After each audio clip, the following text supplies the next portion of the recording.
Happy Thanksgiving from La Palina. I am Sammy Phillips, joined by the professor of everything in the world, Patrick Jameson Vivolo. How's it going, Sammy? It's almost Turkey Day. I know it's one of your favorite days of the year. It is my favorite. It's really my favorite week of the year. Yeah.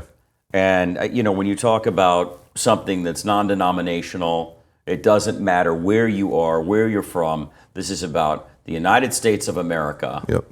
And today, my brother, we are going to talk about some awesome cigars. Oh, no doubt. So we've got Team 1948, and we've got Team Goldie.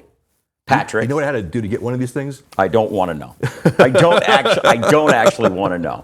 When you talk about your time on the road, especially this time that you spend in Miami, on the other coast, Yep. and I think specifically the time you spend on Cali Ocho Yep. with some of your favorite guys. We're talking about Caesar. We're talking about Mario. These people are wonderful. They're our extended family. Yep. Talk to me about Goldie in market and what you see and how the response is. I mean, Goldie's always had that cult following, and rightfully so. Started with Maria Sierra, rest in peace. She was the original roller for Goldie. And just the whole story of Goldie is just a magical story. There's not many cigars out there that you can really relate to on that particular level. There's a lot of great cigars out there, we know that, but being made in Little Havana, Miami, the original roller, was Fidel Castro's personal roller. Just the whole romance of the backstory of Goldie with Bill's grandmother on the band, and to commemorate women in the cigar industry. Well, first of all, I think you hit the nail on the head. One thing we didn't mention was Sandy Cobas and Giselle Herrera. Hi, Sandy. Hi, Giselle.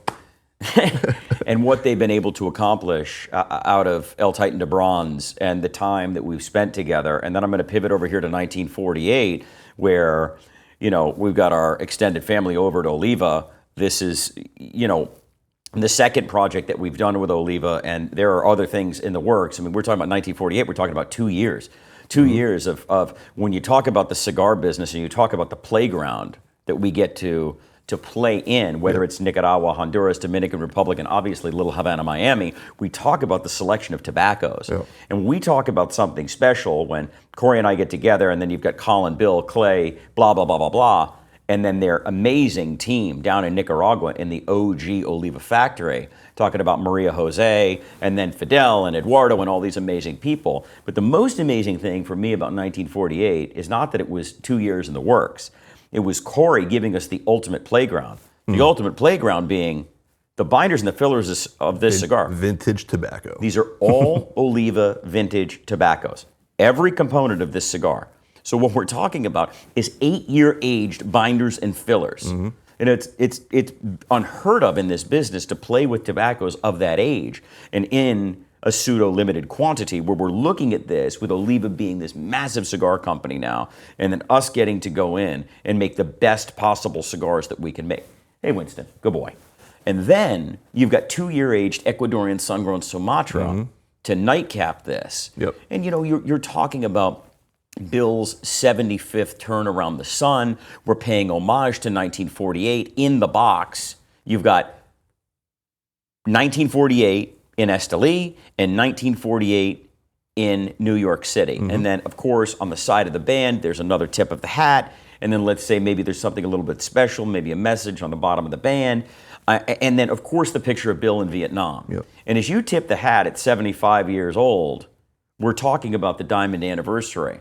So custom, beautiful band, packaging, etc. from Todd Nielsen, our brother from another mother. And I just think these two cigars are so special. And we talk about Thanksgiving, you're talking about a massive amount, right? We throw all the keto, all the paleo, all the calorie counting out the door. Yep. And you say, let's go. Let's enjoy friends. Let's enjoy family. If you're a drinker and a consumer of spirits and wine, whiskey, this is it. I mean, when you talk about the Super Bowl, it's the Super Bowl of holidays for me. Everybody's, gathering to have the most exceptional experience. And I think that's where this comes in.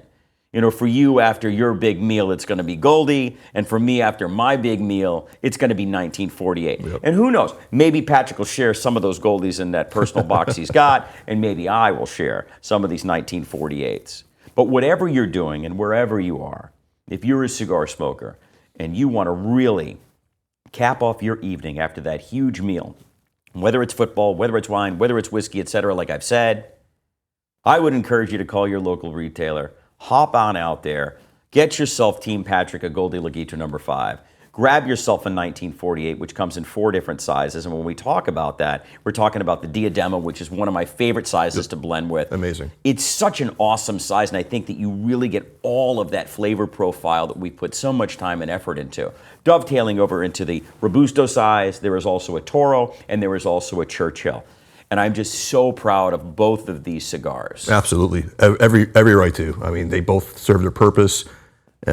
The detail in the 1948 is no detail is left out. I mean, this from the diamond shape, the Esteli, New York, and Bill on the side. It's just a beautifully well put together cigar and packaging. I think when you have look, Patrick, all of those are great points, but let's talk about another point here. Let's talk about the fact that these cigars are not inexpensive, and they're not inexpensive because, number one, Goldie is produced in the United States of America. There's very special tobaccos that go into Goldie, especially the Medio Tiempo. Mm-hmm. And I think if you talk about the age of those cigars, the volatility of those cigars in the marketplace, I know that you and I have myself, I mean, everybody over here at La Palina, as well as our extended family at both El Tite Nebrons and, of course, Oliva, we take this incredibly serious.